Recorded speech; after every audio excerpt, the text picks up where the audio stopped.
I'd like to welcome all of you once again to Saturday's story. Never has our world been so ready and ripe for a people to reach out and to be a blessing to those in need. That's why the Apostle Paul made the statement in Hebrews 13 and 16. He said, don't forget to do good and to share with others.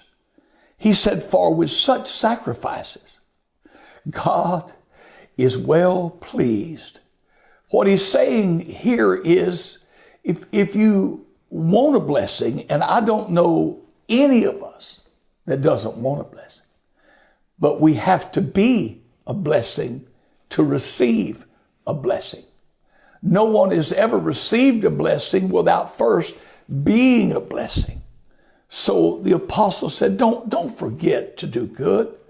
Don't forget to share with others, because this sacrifice of blessing someone, it causes God to be well pleased with you. And this, my friend, opens up a panoramic view of God's power, His purpose, His promise, His potential is released when we reach out and become a blessing to someone else. I found that life is more accurately measured by the lives you touch and bless rather than the things that you acquire. Because the things that you acquire in life will surely pass away. You will not have and hold those things for very long. It is a fact that everything you have and hold will pass away, but what you do for others, that's all that's ever going to last. Because if I bless you, you can believe that the God of heaven said, I'm well pleased with that sacrifice. And that brings me today to Saturday's story. It was a stormy night in Philadelphia, Pennsylvania. The raging winds, the lightning flashed, the thunder rolled. And in the Bellevue Hotel, an elderly couple, drenched by the downpour of the blowing rain, rushed in. They rushed in, and the attendant on duty, they asked, said, sir, do you have a room? We're trying to get away from this storm, and we need a place for the night.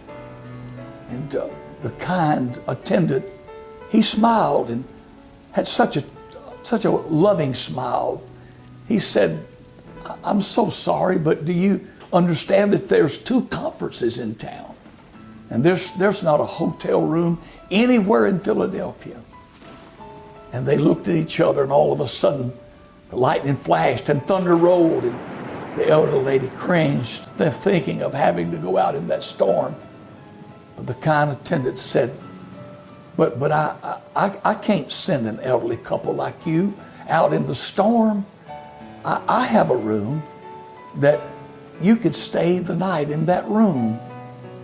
And they looked at each other and said, no, young man, what will you do? How will you rest? He said, I'm young. There's a couch in the office, and I can lay down and take a nap through the nights. Don't worry about me. I'm young and resilient.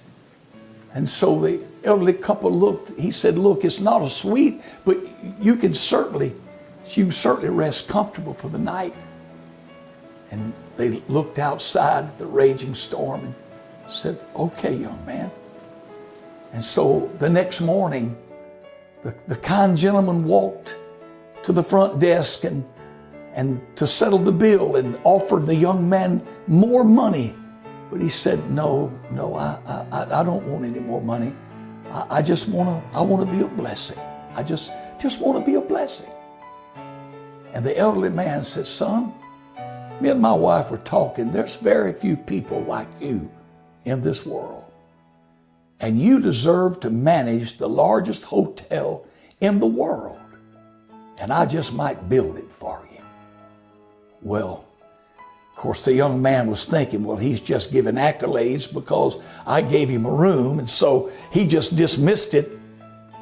But what he didn't know was he was talking to William Waldorf Astor.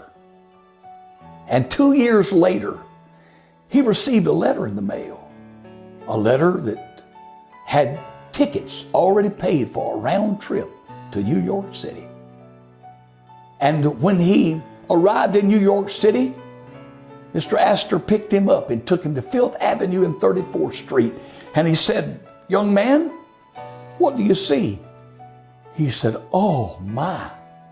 It was the largest, most beautiful hotel he had ever seen. It was ready stone with turrets and watchtowers thrusting up to the sky. He said, "Oh, wow." He said, "Well, son, that's your hotel." He said, "What?" "You're the manager of that hotel." It was the Waldorf Astoria Hotel. And for 23 years, this young man was the manager of that hotel because of just one act of kindness. Forget not. Don't forget to do good to others and to share with others. For with this sacrifice, there's a door with a panoramic view of so much potential that's just waiting for someone who will be a blessing to someone else. Don't forget to do that, because if you will, I promise you that God is going to elevate you. This young man's name was George Holtz, and George Holtz for 23 years, just by one act of kindness, received a blessing.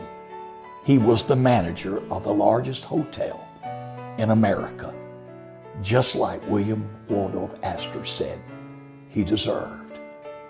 I wish today that someone would hear this message. If you know of someone in need, don't close the bowels of your compassion. For James said, "He that knoweth to do good and doeth it not is not just a trivial thing." He said, "It is a sin." So let us rise up now and do good and share with others. For with this sacrifice, God is well pleased. If you today have enjoyed this, please share this with someone and make up your mind that I am going to be a recipient of the blessings of God. And the way that happens is I will do good to others and share, and God will absolutely bless me. God bless you today is our prayer.